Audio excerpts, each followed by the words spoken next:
Hello everyone, welcome to Cornflower Crafts. My nickname is Corn, and I'm here today because I'm continuing on working on my girl gnome that has, who's all in pink and white, and trying to do something different with my gnomes this time.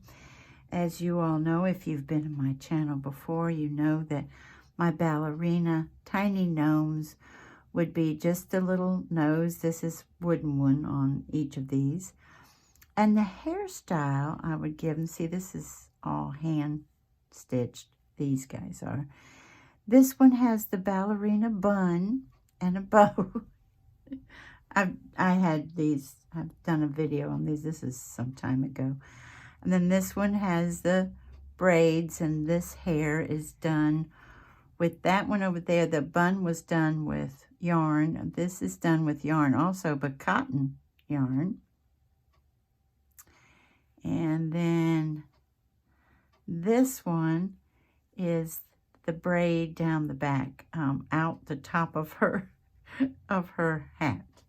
Okay, so I like to do the hair differently, but a lot of times with the female gnomes, I do the braids, as y'all know, but not always.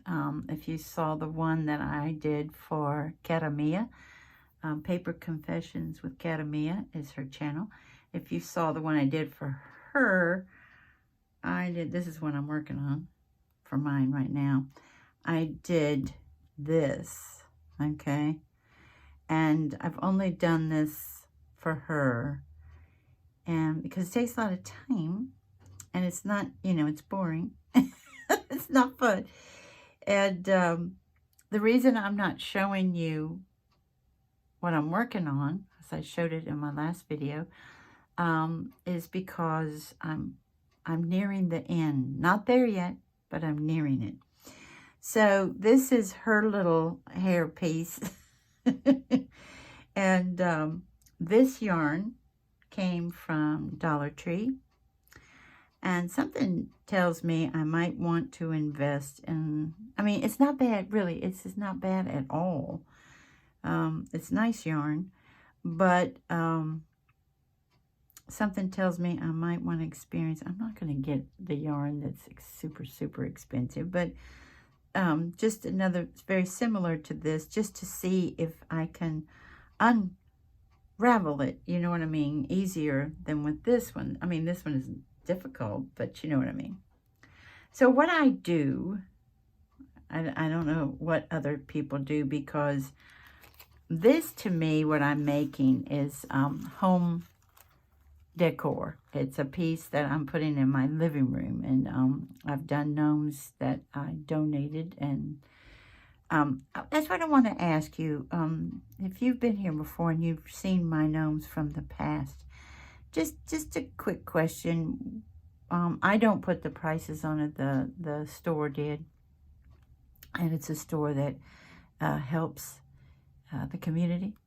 And if you see like a 12-inch gnome that is highly decorated, and shoes to top of the cap, the whole thing, how much do you think they would be worth?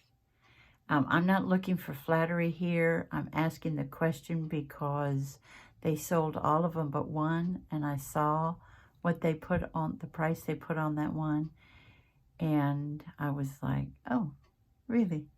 So, but, oh, and it's packaged beautifully so that, even anybody can pick it up, because they wouldn't soil it with their hands or anything like that. And pretty bows, the whole thing. But anyway, so that's just, if you have time, if you could write down below what you would think. Okay, so that they'd be worth. So I usually take, this is just an example. I got a vintage at a thrift store. I got a vintage pattern that I'm going to use. It's like for a Barbie doll type thing, and I think it's from the 60s or 70s, and This is just an example to use for tissue paper. Everybody, I guess, does their hair their own way, but this is how I do it. All my gnomes before this one were all hand sewn. I didn't get on my sewing machine at all. So what I do is I end up, putting this on the head, the yarn, to see how long I want it. And I'll be honest with you, I usually go longer than I need to. I'm not trying to be wasteful. It's just I don't cut the hair until I have everything like I like it, and then I trim it, okay? So this is usually cut in like one piece of yarn is cut like that. Then, since I don't need another one anytime soon, I'm just going to do it like this. Oops, put that over there. Then I do it again. Then I do it again. And this is all lying on top of a piece of tissue paper. And, a lot of people use tissue paper that they get a gift with or what have you. They save the tissue paper to use in their paper crafts. Sometimes, and I've done the same, but sometimes I use it for things like this. So instead of this pattern piece, which will be in a future journal, I would use just a strip about this size of tissue paper, and I would almost fill it up, okay? Or put a bunch here. And then what I do, it's still just one layer of tissue paper, and like so, and then I sew it, either by hand or this time by machine. And I sew it one way, turn it around, and I sew it again, so that my yarn is there to stay, okay?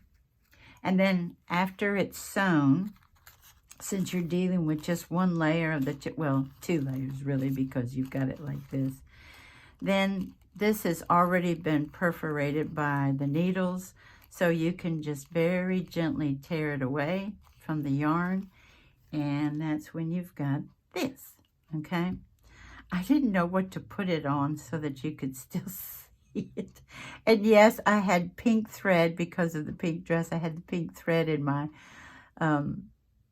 machine, and I kind of laughed. Was normally I would definitely change it to white, or whatever color hair I put on my Gnomies. And like I said, this one's pink. She's dyed hers pink.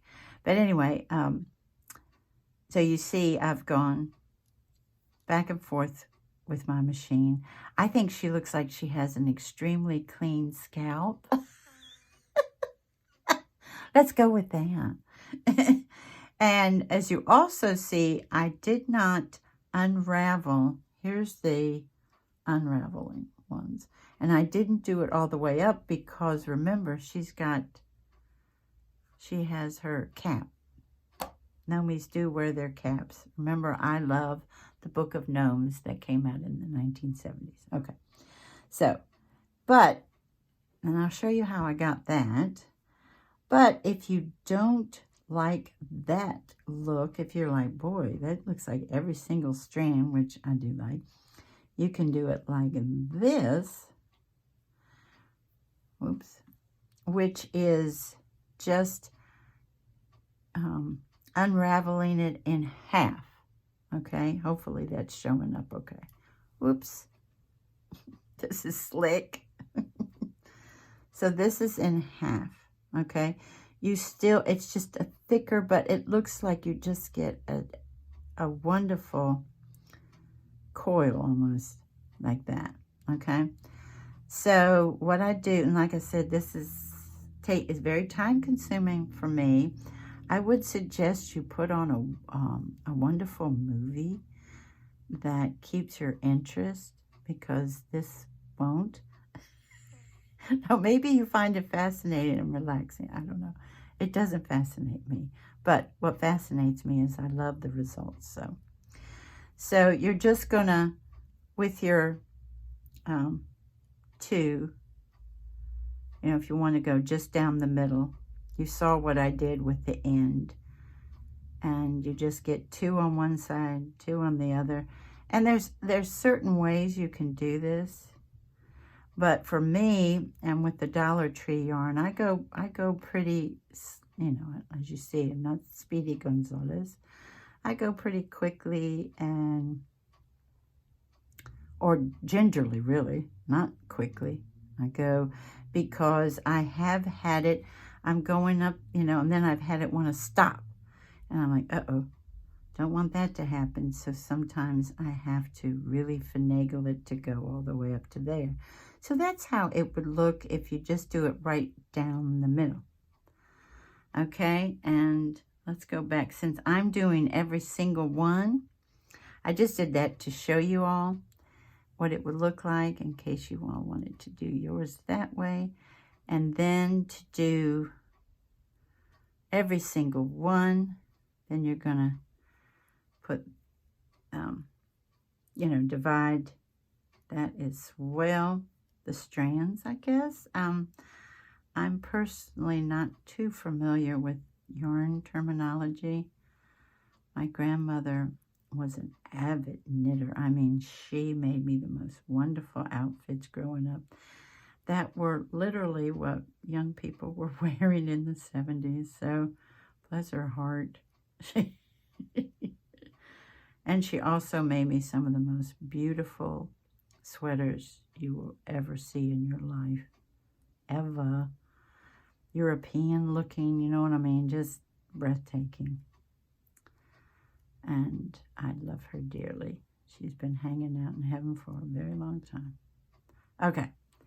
So, and then that's how you would do and get them all. I just think that's adorable. I love the look of that.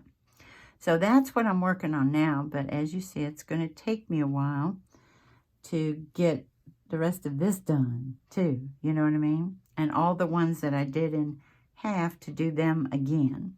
But that's what I'm working on now. Y'all have been so cute about, oh, I want to see what she looks like. And I will do my next video. Hopefully she'll be finished. Now, coming to her cap. The last time y'all saw this, it was just, this is one of the cones I got from Hobby Lobby.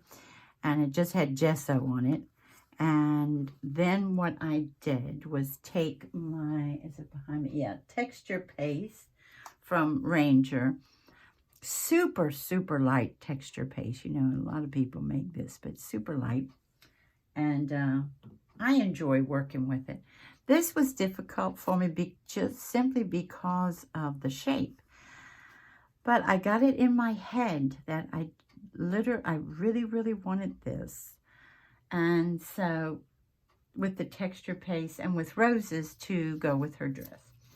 So at first, you know, right off the bat, you think, oh, I'll just get out one of my stencils. and I know better than this. I mean, I'm not silly. Oh, sometimes I'm goofy, but I'm not silly.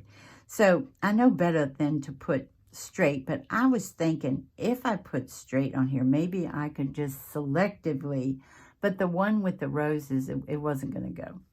So I was like, oh boy, I need a stencil that can bend. And I had remembered, I got this, I don't know, it wasn't any time recent, y'all. Jot came out with a self-adhesive stencil that, as you see, it bends like crazy. So I was like, okay, I'm going to try this. I do take away some of the adhesive on these because when it's on some paper that doesn't have gesso, that you just want to stencil, sometimes it wants to stay on it. You know what I mean? So what I do is I rub it on my clothing or something like that to get it less sticky. So what I ended up doing was, as you see, I put that there and hold everything, you know, real tight, and then put my texture paste in. Then clean it, you know, because sometimes, especially when you're doing stuff like this, a little bit might get underneath the stencil, stuff like that. Anyway, we went round and round, and this is what we ended up with. I might add something for a border here. In fact, I probably will. Not just because the border on this is janky, but I think I think it might enhance it. And after the texture paste dried 100%, I didn't get out my heat gun. I just let it dry naturally. Then I got, instead of, you know, it's so much fun to get out your inks at this time, but I wanted my pink to match her dress. I didn't want it to be too different. So I ended up getting, I think it's this one, the Poodle Skirt Pink in Americana acrylic paint, and watered it down and watered it down and watered it down. And then took one of my brushes and just brushed it over a section. Then took one of my baby wipes and cleaned it off, cleaned it off, cleaned it off. And as you all know, especially if you've got acrylic paints in a warm room, and my craft room is warm because it's so tiny. And like right now, I've shut the door, which heats it up even more so. But anyway, and as you can see, I wasn't able to get off every single speck of paint where I didn't want it. But I think it makes it look more vintage. And remember, I've got vintage linens on my Gnome girls. So I'm like, I'm leaving that alone. And that for me is a big deal. And as you'll see with the pink too, it's lighter here and darker here because I was trying to very gently take the paint off. Then lighter here, darker here, that type of thing, which I kind of like. I like the way that came out. So that's what's happening so far. And hopefully in my next video, I'll get to show you what she looks like. I did something different. I showed you a vintage linen that I was going to use, which was this one, and I didn't do it.